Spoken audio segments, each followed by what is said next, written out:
Hi, I'm Phoebe from Pollendines, and you've clicked on the DIY Christmas wreath making link, which I have either sent to you with your DIY Christmas wreath making kit, or you found online because you're trying to make your own Christmas wreath. So hi, welcome. Today we're going to go over how to make a Christmas wreath from an all-natural base, which again in my kit I've sent to participants. There's a little fly in here. And if you're not one of those participants, you're going to have to make yourself one of these, or try to ethically source a willow base or some such frame from which to begin. But preferably, you're starting with an ethical, compostable base. I just want to say welcome and thank you to all the workshop attendees who would have been booked in this year to come and do classes with us. Hopefully, you've got your mulled wine or champagne and your nibbles like we normally have, and a bit of candlelight, maybe a bit of Christmas music on. Get it all going in the background, get it all comfy. This is going to take us about an hour after you've foraged everything. So I'll go over what you need to forage now in case you haven't got your box. So if you've got your box, fast forward a couple minutes now. And if you haven't, I'm just going to say you need about 3 different varieties of foliage. You can choose not to. You can just choose to use one. For example, helix hedera, the ivy, which looks like this. Nice shiny leaves, little kind of stars on it. Something like leylandia. Very plain, basic coniferous growth. Something like a blue Nordic fir. Anything coniferous. Yew, holly. Basically something which is ethically and responsibly, which you're able to forage ethically and responsibly and sustainably, basically. You're going to need about, I would suggest trimming about 7 to 10 forearm size pieces of each of your 3 different foliages. So if you just choose to do 2 or 1, you want to multiply that number so you've got enough. You're also going to need possibly about 7 strips of ivy, which we're going to use as string instead of wire, as if you've ever done wreath making before, you've probably done it with a wire frame and wire to bind the plant on. We're not going to do that. We're going to use ivy. You're also going to need some moss. Now you shouldn't be picking, that's one thing that I do not recommend foraging. I think it's actually illegal to take moss from the wild. You can buy it online. You can also pretty often find it in your own garden if you've got a little garden somewhere nice and moist, or a friend. I mean, it's not something that any of us are desperately cultivating and hanging on to. So any friends who've got a mossy garden, just do the weird phone call. Have you got any moss in your garden? Can I come and take some moss? Just get some moss. It doesn't have to look beautiful. You're not going to see it. Just something that is going to keep some moisture in your wreath base. And if you cannot find any access to any moss, do not worry. Your wreath is going to end up just fine without any moss. It just gives a little bit more moisture retention for those dry Christmassy days, and gives a little bit of food to that foraged greenery that's just going to last a little bit longer if you've got some moisture in there. Finally, what you're going to need, you've got your 3 different types of foraged greens. You're also going to want some decorative touches. So in the past I've suspended baubles from the centre, so if you want to repurpose something from your Christmas tree, that's a great idea. You can hang something from the middle of a wreath just in here, just attach it to the top of the wreath and just have it hanging in the middle. You could have it hanging from the bottom. Equally, some nice ribbon is kind of desperate, I think, just makes it really Christmassy. You can also get those battery powered light sets that you could just weave through your wreath, as long as they're outdoor appropriate if you're going to be keeping your wreath somewhere that could get rained on. Another decorative touch is dried flowers and seed pods, seed heads, stuff like teasles, stuff like rosehips, the seeds of literally just weeds that grow. This is something that's on a massive stem, but you can just see it has these tiny little seed heads. Poppies are beautiful. You can get cedar eucalyptus pods, absolutely gorgeous. They're sometimes quite expensive to buy, but they're absolutely beautiful. Cow parsley, which often has all of these, but this one's been through the walls a little bit, but that's a little starburst. Berries, they'll obviously take them sensibly, so there's plenty for the animals. But something like blackberries, which are not going to come into fruit now, that's a lovely red touch to your wreath.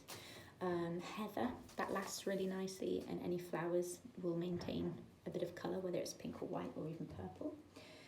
What else? I have some hydrangea heads, which dried will look absolutely beautiful in a wreath. Eryngium, which when it dries usually loses most of its blue, but just has a little tinge of blue, which is lovely for an icy colour, if that's the direction you're going. Also some twigs, whether green or brown twigs. This is wild bilberry, which I absolutely love, and it's still a bit flexible and great. But little twigs, little branches of kind of lichen-y stuff that's fallen to the path from the trees overhead can look really dramatic, kind of framing your wreath all the way around as some of your final touches. So I think I've mentioned everything you're going to need in your wreath kit. Let's begin. So if you've bought our Christmas DIY set, as I said, you will have had everything delivered in sort of usable chunks to your door. But what I've got is just to illustrate what you should do if you haven't bought the box. You might trim something like this, a piece of yew or fir, and don't waste this. This is a lot of use for your wreath. So obviously all of these side branches, you can just trim them off, and that's about perfect length. You might end up taking a tiny bit off, depending on if you want a really wild big wreath or quite controlled little wreath. But this kind of size is perfect. So if you take a couple of big branches, like that one, you've got all of that to work with.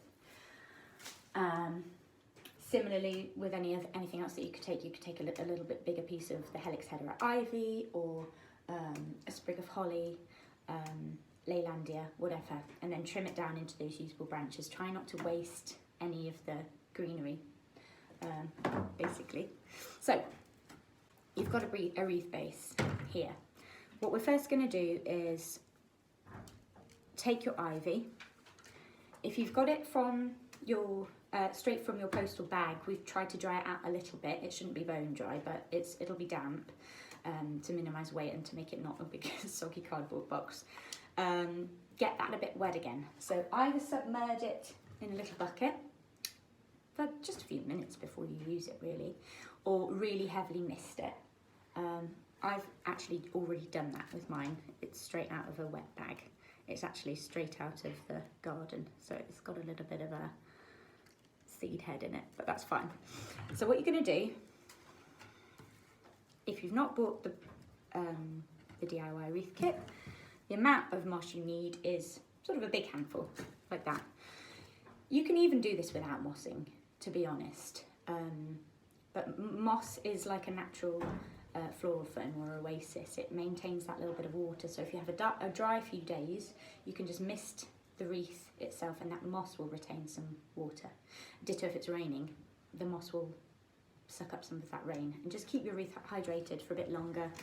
With moss, I mean, depending on what foliage and if you use any flowers you put in the wreath, your wreath should last a month. Ours we would happily sell for a month. That's using well foraged greenery, which I condition, so get everything in water overnight before you use it, and using dry flower heads and seed heads, seed pods, that kind of thing.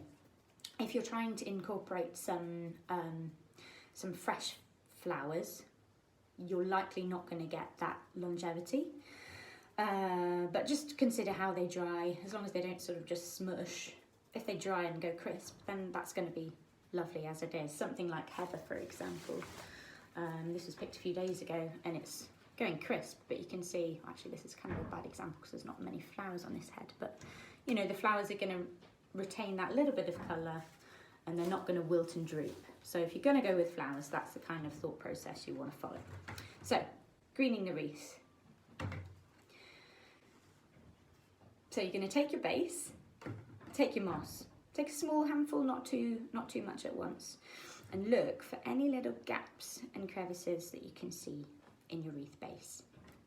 If this is a first year use wreath base and you've got it from us, it's made of it's freshly woven, it's still got a lot of spring to it and give, So don't be afraid to give it a little, you know, to separate it slightly, to squish moss in.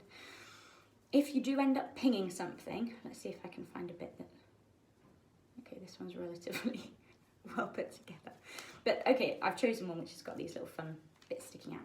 Say this is an end sticking out. All you need to do is follow your wreath round. There's a bit of give to it, so just gently bend it and push it through its nearest hole. So if something pings out, it's don't have a panic. It's all salvageable, don't worry. So, moss, handful of moss. I'm just bringing some moss to my base, and where I can, I'm trying to just attach it. But as we go round, there are going to be some parts of the wreath where you just don't feel like you can fit something in, and that's fine. You just where you can, try and anchor your moss a little bit, because this basically is going to be the foundation of all of the foliage that we attach. And if you've ever done wreath making in a more traditional way with a copper frame, a wire frame, even an Oasis green block foam frame, this is completely different because you really are weaving your foliage into the base with this method. It's different, it's not harder, but it should make quite a hardy wreath once you're done, if you've done it relatively firmly and thoughtfully as you've gone round. So there's a real benefit to it as well as the environmental benefit. So, sticking in your holes all the way around. If it's too big, just rip it in half. You don't want to have a real big clump that's threatening to pull out. So this is what my wreath looks like, half mossed. So basically, this is every place that I could easily and quite firmly attach moss. As you can see, there are a few gaps of places where there just wasn't really an ideal spot. And it's also another point, it doesn't yet look round, and that's fine. It's round enough, and your form will become round and take the shape. It might end up a little bit fat, might end up a little bit long, might end up more. You can make the shape into whatever you want, basically, as you use that foliage. But back to the moss. So I've got a couple of gaps. The next step is that we use ivy, traditional ivy, as you would use wire. This is your string. So the places that we couldn't attach moss firmly, I'm just gonna take slightly bigger pieces so that they hold together nicely of moss. Yours will be a bit cleaner than this, but definitely don't get your Christmas nails done before this tutorial. Too late, sorry. Should have warned you. And we're gonna just place that moss. See, this is, okay, one of my little bits of holly is actually pinged. So I'm illustrating that there's no need to panic. All you do is bend it back round, sort of shove it through its neighbour. That's fine. Fixed. So yes, moss. I'm just gonna initially lay it in the gaps that I have in the frame. And as you can tell, my frame is starting to be more one-sided, and we are gonna make a one-sided wreath because then it will sit flat against walls and doors, windows, wherever you want to put it. Also, this is predominantly an outside wreath. They'll be fine inside. At the beginning, maybe put something underneath on the floor in case they're a bit wet, in case anything drops. And obviously they're going to last less long inside. But if you want to put your wreath inside, that's quite all right. And some materials are going to work better and some worse if you use if you're going to display it inside. If you've got eucalyptus, that's going to dry beautifully, and the scent is gorgeous inside. Ditto with herbs, stuff like bay and rosemary, even thyme, lavender foliage. Sage can crisp up a little bit, but it's that lovely silver colour. They all work really nicely as indoor wreaths, which will then dry and can stay in situ beyond Christmas if that's what you want. So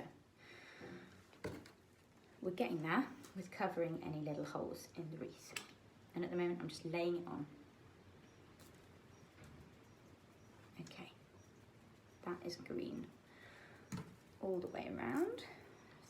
2 little holes, one there and one here.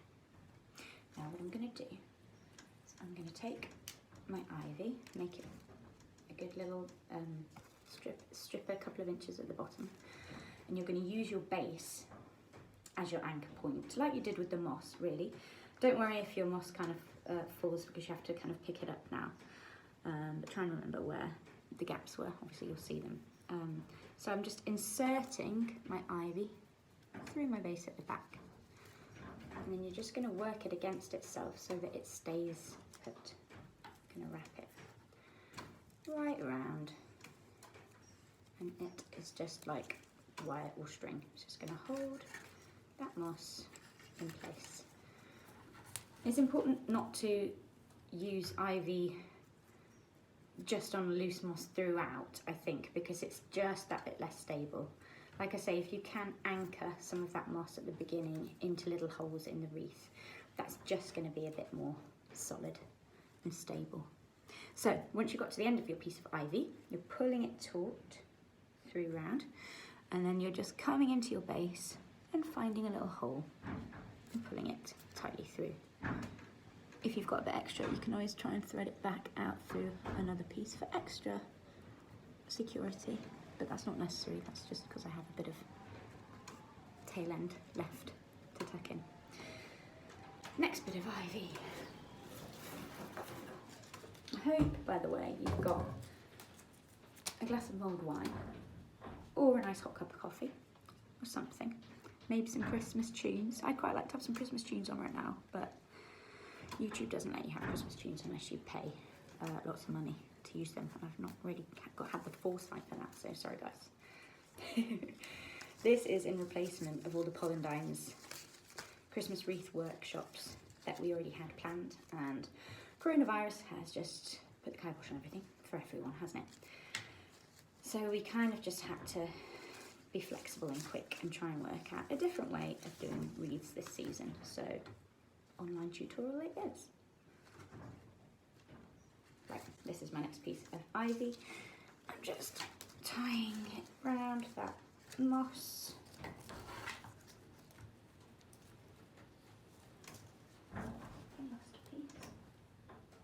Not useful to work on a slatted table, really, but you may do. Right. Again, as I come to the end of the piece of ivy, just looking for a hole in the base where I can just pull it through and pull it taut like string. Okay.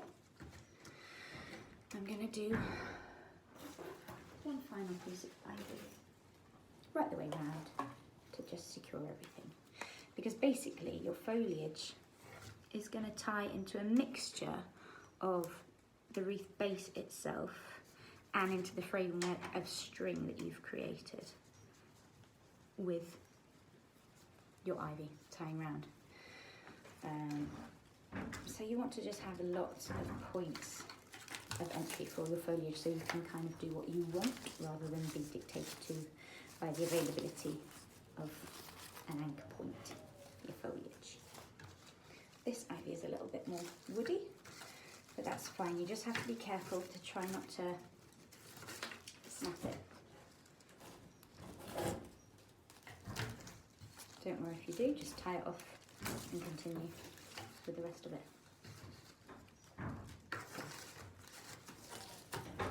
Sorry about that door. It's a very windy day, but it's a really nice bright day. That makes a big difference in late November when we're doing this video after a week of rain. Right. This one's a bit snappy, but that should be, it doesn't even matter if it snaps as long as it's still attached and it's not gonna give up the ghost. There we go, just cut off that extra leaf.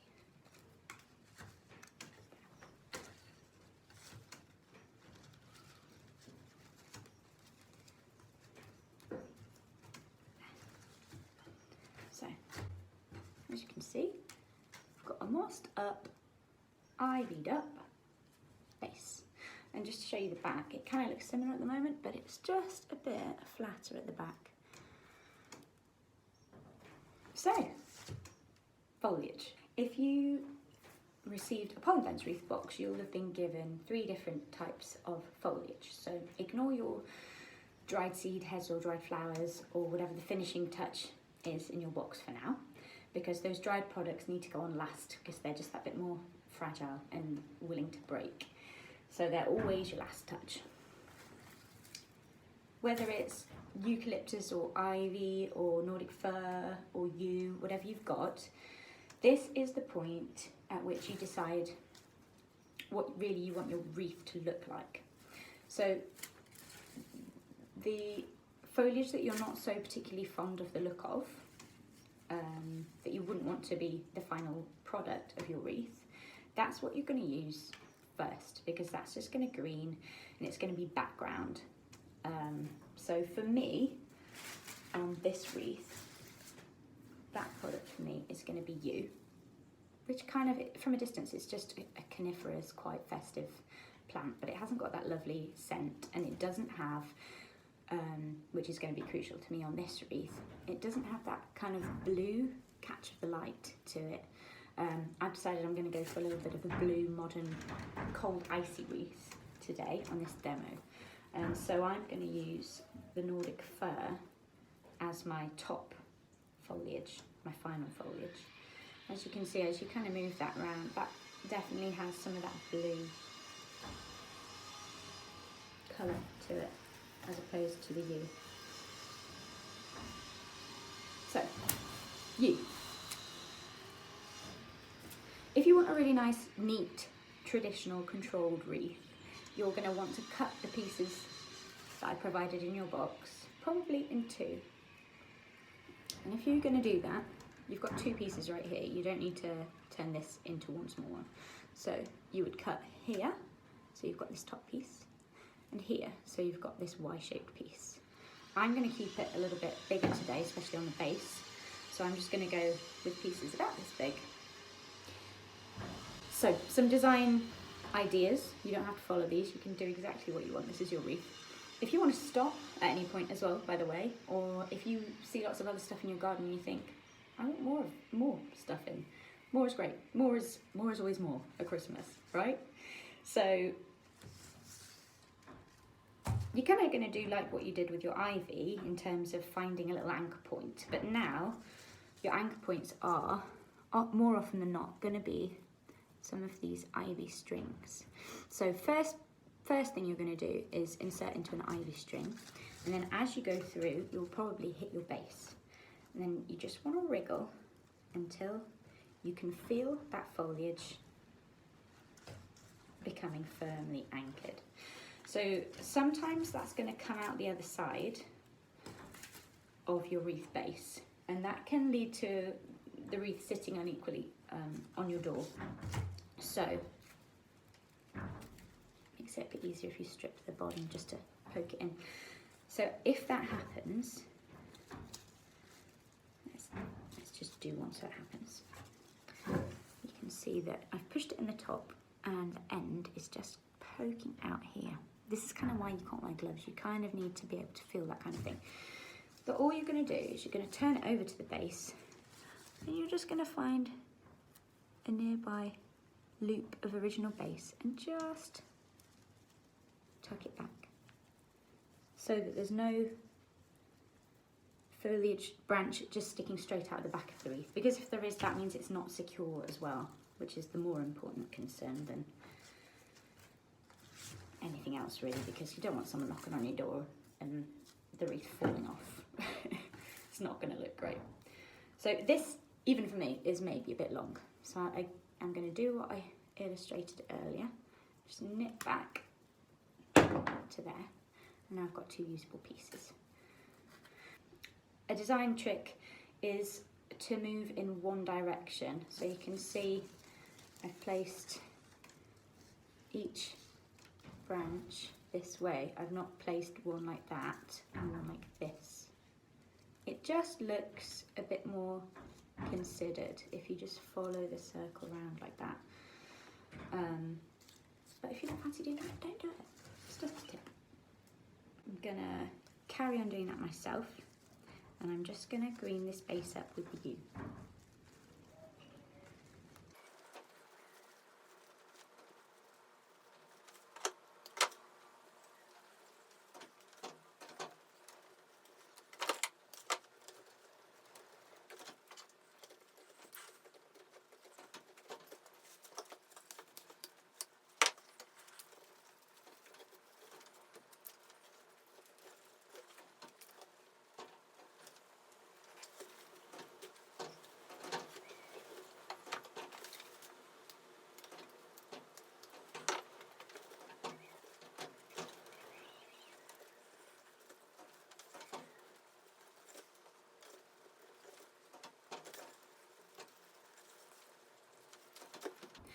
Okay, I'm all done with the first layer of foliage on the base, that's that yew. So as you can see, I've kind of followed all the way around. There's no kind of symmetry right now, but there's also no real gaps where you can see the frame. It's alright to have some bits that are thinner and some bits that are poking out, if you're happy with that. If you want it to be a bit neater, keep it a little bit more tied in. You can even go out and get yourself some more strings of ivy, and at this point, teasel, tie any wild bits, just restrain them to be a bit more circular around your base if you want to maintain that really tight circular form. If you're happy for it to be a little bit more, well, end up a larger wreath and be a little bit wilder and more rustic, then just continue like this and leave them with this kind of level of sticky outiness. We can, by the way, come back and tie in some bits of some of this at the end with ivy if we want to. I'm going to just do that now just to show you the difference. So this is normally what I would stick to make a wreath that kind of looks wild like that. In fact, the head is kind of moving on this because I put it in yesterday at night with a wine. But yeah, that kind of wilderness. If we want something a bit tight, I'm just going to wrap ivy around and show you the difference.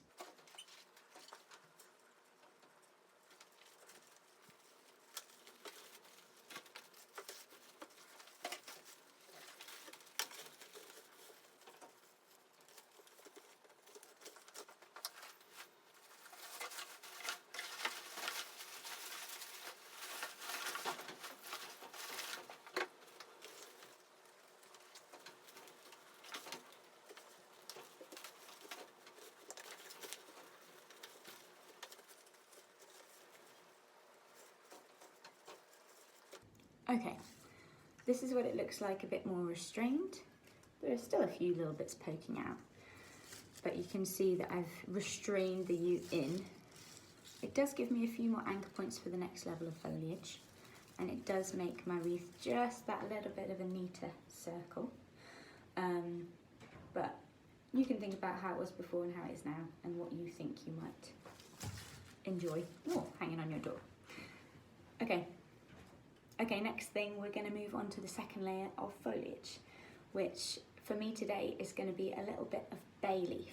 Okay, so in your kit, or if you're foraging this yourself, you want to be having at least 5 pieces of this next foliage, 5 to 10. Sometimes you only need 3 if it's a great big piece of foliage, but usually with wreath making you're going to need 5 to 7 usually of each variety of foliage. Sometimes you can snip that down into several pieces. And just to give you an idea of other foliages that I might use at this stage, helix hedera is an option, and I might actually use bay and helix hedera.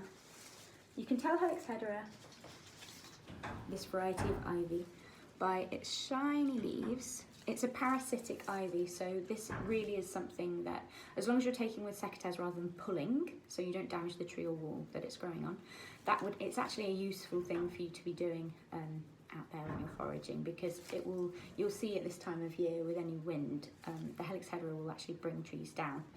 So helix hedera is the one that earlier in the year, it has almost little starbursts on each of these points, and they're more yellow. I wonder if I have one that's more yellow. Oh, I don't think I do. And if you're making this late on in December, or somewhere that has a little bit more daily sunlight to it, these are going to turn into little black balls, which is a completely different look, and really works great on a wreath too. So I am going to mix my bay and my helix hedera, I think, before my final layer, which is going to be the Nordic fir for that blue colour. So although the helix hedera is distinctly green, it really catches the light. And when something catches the light in that sheen, that brings some coolness to the colour scheme, I think. It brings some white, it brings some of that sky reflection. So for me, that's a good option if you want to go more grey-blue with your wreath. An obvious thing that I'm not doing here is to use eucalyptus too. I'm actually not at my home at the moment doing this. I'm in my childcare bubble in my dad's wonderful greenhouse, which is much appreciated, and so I don't have to do this outside. But I don't have any access to my eucalyptus tree. So I've foraged everything here from local walks and from the garden. So it's very doable. I know if you live in a city this can sound much tougher, but these kind of growths are, the kind of stuff we forage is the kind of growth that is not precious and is wild and is rampant, and I only want you to take things that are rampant anyway. Don't take something that's, never take from a curated park. Some of the best places I've found to forage when I've been in London have been safe, as long as you feel safe there. Canal towpaths, they have lots of stuff like helix hedera. They also sometimes have some climbing vines like old honeysuckle and the old man's beard. The little white wispy vines, which will fall out everywhere but looks great in a wreath. Rosehips, often dog rose, wild everywhere. Obviously, again, bear in mind that animals eat berries and seeds, but if there's plenty to be had, there's no reason why you can't take some nice little snips of rosehips as your final decoration. Leylandia and yew are prevalent through plenty of even graveyards. I know that that sounds like a strange place to forage, and obviously you're only doing that in a really respectful, if you're capable of doing that in a really respectful way, and only if the yew is massive and out of, you know, any mourner or family's way, and in no way going to upset them. But that it is somewhere that you can happily forage. Other plants like magnolia and camellia, basically plants with shiny leaves, are generally a good bet as foliage that's going to hold up out of water.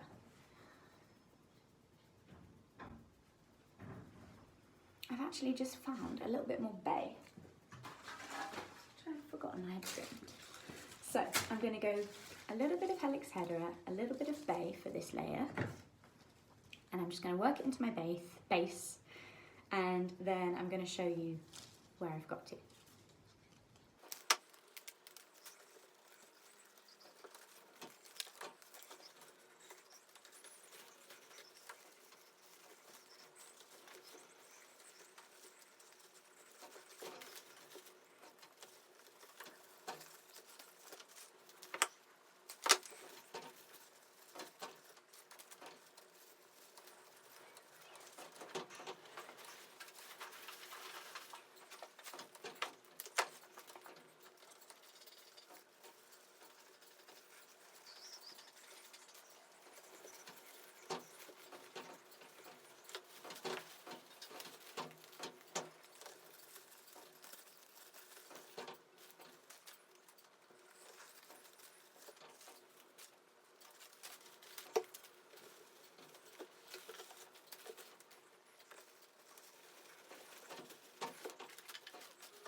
Okay, so I'm nearly there with the second layer of greening up the base.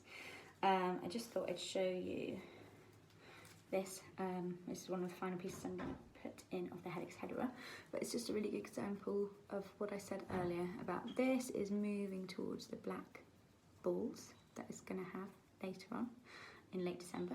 This is how it was a month or so ago. They're slightly tired looking now, you can see. But this late pollen is crucial for lots of insects. You can hear the wasps and flies on this in like late October. I think it's one of those final sources of pollen for them. So trying to wait till that is over is a great idea. I mean, even I'm not making wreaths in October, guys. Actually, that's a total lie. I made a Halloween wreath this year. You know what I'm saying? Forage responsibly.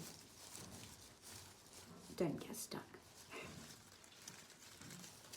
Okay, what's happening here?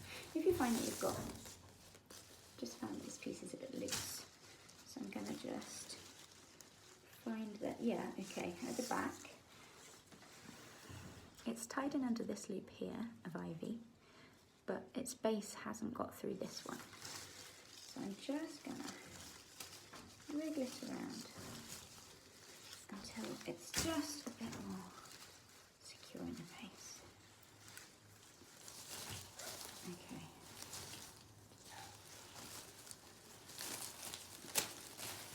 So when you're thinking about colour schemes for your wreath and like what kind of direction you might like it to take, obviously you can't be too prescriptive as you might be with a bunch of flowers, because you're kind of working with what there is at this season, and it's kind of renowned that there's not an awful lot going on in winter. You can find colour if you just have a bit more of a subtle approach. So even though I said I'm going to go with more of an icy cool look on this wreath, there's nuance to it. So you can see that on some of the older helix hedera heads, there's that red that I talked about. It's moving towards black, but at the moment it's a browny red colour. And the bay, whilst a luscious shiny green, is on quite a red stem. So there's just going to be elements of red just shining through, which bring a little bit of difference to it and just make it a little bit more interesting aesthetically.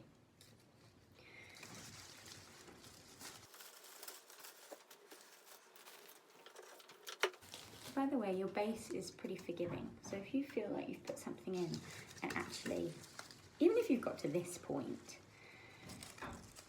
and you feel like it's not quite working, if you've got the patience, don't be afraid to just start again. If you gently pull everything out, try not to make your frame pop out too much. Just begin again. I know that's a bit of a big ask, but most of the time it'll be a matter of one or two pieces that maybe are sticking out a little bit in a way that's not making you happy. Just pull those out, or turn the stems and make sure the bases are turning too, and get them into a position that you're all happier with. So I'm kind of happy with this at this point. You can see that I'm going to be using the little, against that dark green, the helix hedera sort of stars really are going to add to that cooler colour scheme that I'm going to have. So I'm now ready for the third foliage, which, as I mentioned, is going to be a Nordic fir, a blue fir. This one that I've picked is actually quite interesting because usually they're quite green on one side and you turn them around and very blue on the other. But these needles are sort of three-dimensional, so they kind of catch a blue light at all angles, making them both harder and easier to work with. Harder to just choose one direction, but easier because even if you get it wrong, it's going to look nice. So this is when you're kind of deciding on just how wild you want your wreath to be. I told you earlier that I'd brought in that U layer with the extra ivy to tie in, but I let the helix hedera run quite freely in this second layer. So if you wanted to tie to wreaths, having bound that U or your first layer of foliage, you can absolutely make this layer much neater if you, for example, just followed bay or rosemary or leylandia or eucalyptus all the way around. Look, little fly is getting the pollen off that helix hedera. Told you. But if you want something wild equally, you can maintain quite a circular and tight shape, but bring a bit of more rustic shape into it. Okay, so I'm moving on to my third layer. You want pieces about this long. It's kind of, I don't know, a forearm's worth without the hand, or smaller probably for your final layer. Some of them I might even take again back to that notch. So I've got 2 pieces. As I mentioned, your wreath kit will have probably, it depends what balance of foliage you've got, but probably 5 or 7 of this variety. Again, it's up, don't be thinking, oh no, I don't know if I used the wrong one as the base and the wrong one as my final variety. It doesn't matter, your wreath's going to look lovely. It's just going to make a bit more of a visual statement to the final foliage that you put on. So I'm going to work this blue in and then I'll show you again.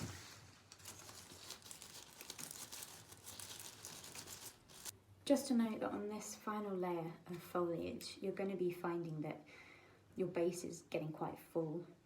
Likely you're going to be slightly struggling to make sure that you're accessing anchor points. It's still perfectly easy to do. You just have to follow with your fingers a little bit more, because it's easier to end up with a piece that's just poking through and actually not very well secured. So just make sure that as you're threading through, you're kind of just feeling where it's coming out and making sure that it's anchored in that ivy wire string. Okay, so I've got my final layer in. If you've bought one of the wreath kits, you can probably see that instead of just using the 3 or 5 pieces, I have cut down those. I used 5 pieces of fur, and I've cut them at the joints like I illustrated with the yew and with the fur, just so that I had lots of little twigs to really kind of make the blue visible throughout rather than in sort of 3 distinct areas. It's feeling pretty solid. Nothing seems to be moving, but this is the time to be a bit vigorous and aggressive with it, because it's much more tiresome to have to fix it when it's on your door than now when you're already mucky fingered and surrounded by foliage. Just so you know, because I've been stopping and fast forwarding the boring bits of filling the foliage in to let you have a go and to just not bore you watching me. The timer on my video is just under 55 minutes. So it's taken almost an hour to basically create my wreath. And now's the fun bit.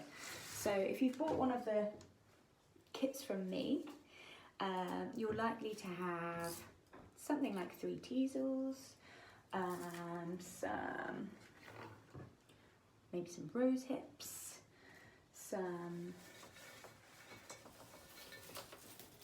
a tangle of seedhead.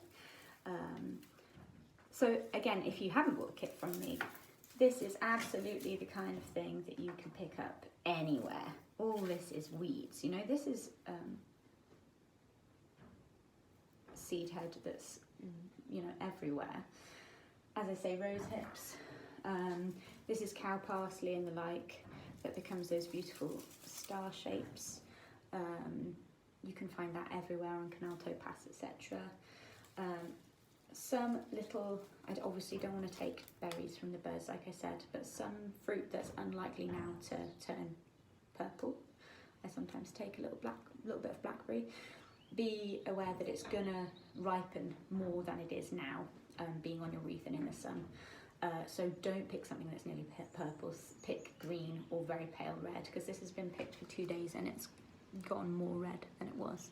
I can clip off those darker squidgy berries, but that's quite a nice little feature if you want that, if you want a more red, pink or purple colour scheme.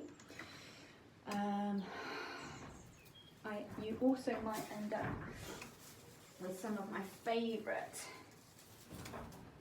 modern Christmas foliage that I use quite a lot, which is wild bilberry, which just looks really wild and tangly. I'm not sure if you can really see it that well. if you have this, it's a great one for kind of putting around the edge of the wreath outside to really make it wild and a big circle, make the wreath have more visual impact, make it seem much bigger. On a matter of size, all the wreath bases are about 11 inches, so they fit in the postage boxes to get out to you. Realistically, I don't think it's possible to make something that's less than kind of 15 inches. I should get a tape measure for this. I don't think I have one in here, and I don't know why I'm working in inches, because who works in inches? Not me normally. But this is going to be bigger than this because I'm going to put some stuff around it, but it's about torso width. It's not a credible measurement, but you know what I'm saying. So you can use branches, yeah, also just dried twigs sticking out from the wreath base if you can't access something like wild bilberry, which is up here in the moorlands, so if you don't live on the moors, maybe a bit tough. The cow parsley, stars, any other seed heads, they just really give more size, more dynamism, a little bit of modernity. How do I stick with this? So my options from here would be, if I have something small like these rosehips, you probably just want to work in even numbers, because in odd numbers, I'm sorry, because our eyes visually, for some reason, find odd numbers much more beautiful. It's a design principle. So if you go to a restaurant, you'll always get 3 or 5 or something. You won't get 2 or 4 generally if the chef knows what they're doing. So take your 5, your 7, whatever, rose hips, and you're going to do exactly what you've done before. You're probably still going to follow the same direction as I have throughout with all of the foliage, just to give a bit of uniformity. And you just work those in, try and keep them kind of sticking outwards so that they keep their red really visible, rather than kind of digging them in around the sides here. If you've got teasles, try and work out which is the large, which is the medium, and which is the small, because they'll all be slightly different sizes. Again, visually, our eyes want to see heavy things at the bottom. That fly's coming for me. So if you're going to work, say, a semicircle around your wreath, maybe nestle your bigger teasel at the bottom, medium halfway up at 3 o'clock, and the smallest up here at 12 o'clock. Alternatively, do them all in one clump, again with the biggest, medium, smallest.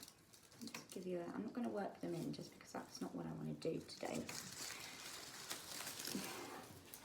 But clumping them all, so either working with them at sort of equidistant points around your wreath, or as a 3, you know, just gently shove that in, kind of at one spot, like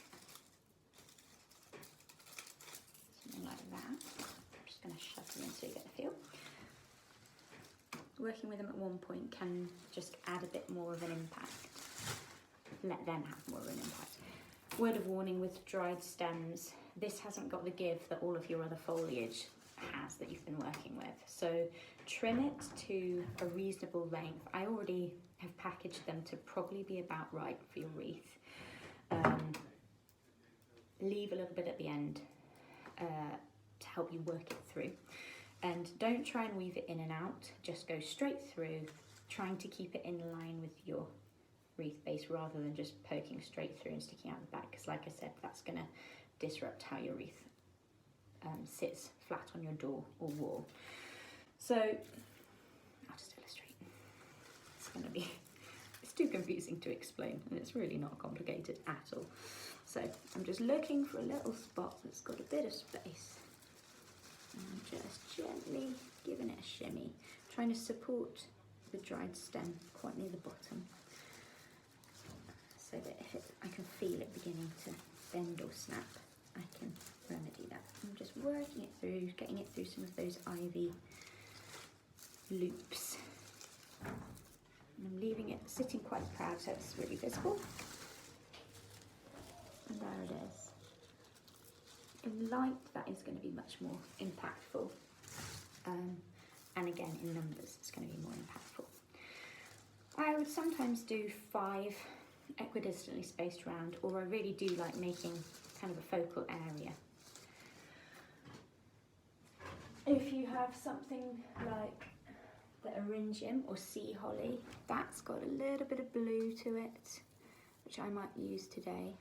Magically, this is now not prickly. This Eryngium is the spikiest stuff. I'm going to try and work a bit of this in to keep with that blue theme. I'm just going to kind of show you extras as well that you could use if you have access to a garden, or you sit in a park in your lunch break, or you walk home along a canal, anything like that. I mean, if anybody's walking home from anywhere at the moment, because we're all working from home, it's madness. But we've got to carry on and do what, keep our peckers up. Okay, so I'm actually going to experiment with a little bit of this lace head hydrangea, because it just has the most beautiful kind of petrol-y blue colours to it. It is not yet fully dry, because I only picked it about a week ago. It is heading that way. Just a tip, if you ever do want to dry hydrangeas, it's a really simple process. You have to pick them later on in the season. If you try and pick really young, fresh hydrangeas, often the blue ones, early on in the season, they just have too high a water content, and they're just going to go to mush and go brown. When they start to feel that little bit leathery, when they go antique colours, more often than not, your blue ones will begin to go slightly pinky greeny, that kind of shade, and your pinky ones start to have an antique red as well as maybe green to them. This is going to dry perfectly. So just strip any leaves from the stems and leave them somewhere with a really good air supply, and not too warm, just a reasonable kind of quite constant temperature, but really they're not fussy. What I normally would do would be to pick a bunch of them, strip them, as I said, of any leaves, and put them in an inch of water in a vase, so that they're not kind of, you don't want them clumped together. You can see that behind me I've kind of got the heads, like they don't quite touch each other, so they're not going to have the petals kind of providing any moisture to each other. Arrange them in a vase so none of the heads are touching. Let that inch of water go, like let the hydrangeas take that up. That's their last little bit of hydration, and then just let them stay put in that vase. Don't top up the water, just let them stay there till they dry. A month, 2 months, something like that, and you should have perfect hydrangeas. Some people suggest hanging them upside down. That's fine, we don't really have to. Other people suggest glycerin, because I'm kind of eco-friendly. I just like to do things as naturally as possible, so I don't do that. So good luck if you want to do any of that. You can also dry, I mean, I'm going to show you some of my dried bits, because really they're the final point of your wreath. And you can really add anything like this. So I've got some nice grasses here. Look at everything I've got. I've got nigella pods at the back. I think I've got some wax flower in here. Oh, definitely pine cones are great. Right now, my apples are not oranges are not dried yet, but I'm hopefully going to get a few dried apple slices and bay and cinnamon attachments in some of the DIY kits for you guys to have a play with. And there would be the only element which you would need to take the wire out before sticking it in the compost heap, because that's not going to biodegrade. Okay. So you've got to the point where you've done all of your 3 layers of foliage. At this point, you're gonna just want to work out how your wreath wants to hang. It sounds really weird, but balance is a really important element of design, and balance is both physical and visual. So lifting your wreath up is weirdly often a way to work out how it wants to be, because heavy things look best at the bottom, and heavy means the heavy will want to fall naturally to the bottom. I've picked this up and it just wants to be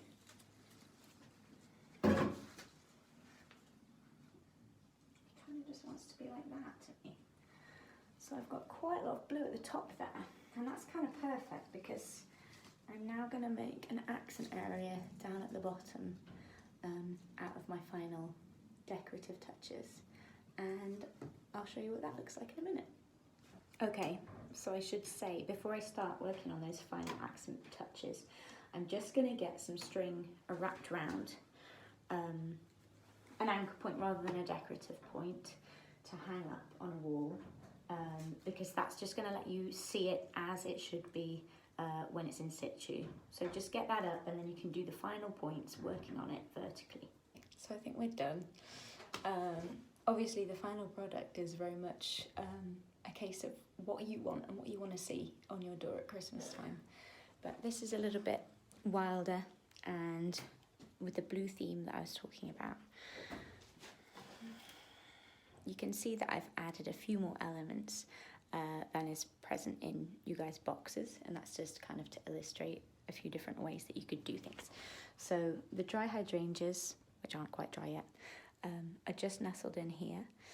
We've got seeds around the edge. We've got these little seed heads just sticking out. I have some nigella pods all around here. This is some wax flowers, this is some aringium, this is the bilberry that I was talking about, that's kind of wild twigs. So, a couple of ways you could do things. With this wreath, I've kind of used that, I've got moths on my hand, that idea of low weighting at the bottom to really anchor it down. You can really see that a lot of the visuals are based all in this bottom point here. Another way to have done it would have been to lose these hydrangea, to spread the seed pods out equidistantly, whether I have 3 or 5 or even 7 in the midst of the wreath as we go around. Ditto either with aringium or teasel, just to spread these right round. And then you can either make a focal point with a ribbon. I mean, I've used this navy blue ribbon, but I've just done a really basic knot because I kind of don't want to interrupt what's going on. Or you can also just keep your wreath all foliage coloured rather than having a ribbon detracting from some point of interest, and just make a beautiful wreath, a wreath loop with the ribbon that I've provided for you, which is either going to be Milliner's Luxury Velvet Ribbon, which is what I'm using on this one, of which we have several gorgeous colours. Got a rust colour, a sage, a purple, a burgundy, that navy, that thin aquamarine that I've used as my anchor. Or it's going to be Hapatai hand-dyed silk, which is either from pom-pom ribbons or from an amazing, pom-pom ribbons is amazing too, but an older contact called Betty and Fred, and she hand dyes all of her silks using vegetable and fruit products. So onion skins for yellow, and I'm kind of guessing beetroot for red, that kind of thing, and natural mordants and all that kind of thing. So the products that she creates are really, really gorgeous, and that's why you're so lucky to have really expensive, really fancy ribbon for your final finishing touches. One final tip: if you're always concerned about trying to make that perfect bow, it's not your tie your laces bow, it's different. If you know anybody who wears a bow tie, ask them, because it's basically tying a bow tie from what I've been told. They don't quote me on that because I've never tried to tie a bow tie, but I did used to work in retail. So Christmas time you learn this kind of stuff. So I'm just going to briefly illustrate to you how to tie a pretty bow. I'm going to use the slats on the desk. So you go around your wreath or your present, whatever you're tying a bow around. It's often easier if you have one slightly longer than the other. you tighten in a knot like normal. Try and keep the face of the ribbon side up. So, you know, it needs turning. It doesn't naturally do that, but that's fine. Bring it into a real cross. And then what you're going to do is the longer side, which on this is this long one. Keep the longer side away. Hold with your finger in the middle of your knot. Make a loop with a short end. So I've literally just pinched a loop like that. The rest of the ribbon is still here. Pinched a loop. Hold that tight. Hold it right on the knot so the knot's not moving. Take your long piece. Here's my loop. Take my long piece right around the loop that I've made. And then there'll be a loop at the back, just like normal tying a rope. You're gonna put your ribbon through that loop. Again, you're trying to keep face side up so your velvet is on show all the time. Sometimes it just takes a wriggle at the end to get that face side up. And you might have to just pull your ribbon each end to make sure that the pretty side is on show and to make sure the ends are similar length, but obviously you can just trim that too. And just give that a little tweak.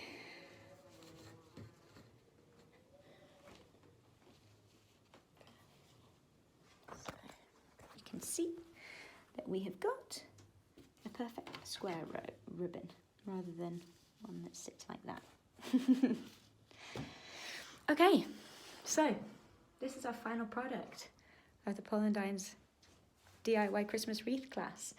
You can see I'm surrounded by lots of other ingredients and I'm starting to make other Christmas wreaths for you guys. Lots of pre-orders in. Please keep sending pre-orders if you've just found this video and you fancy just having one made for you instead. We're delivering by post this year. So thank you. Thank you for watching this video. And if you want to follow Pollendines on Instagram, we're at Pollendines. You can find us on Facebook too. The website is pollendines.com. And if you want to share this, or if you want to get in touch with any floral ethical events queries, or if we can help you out, please do. And have a Merry Christmas.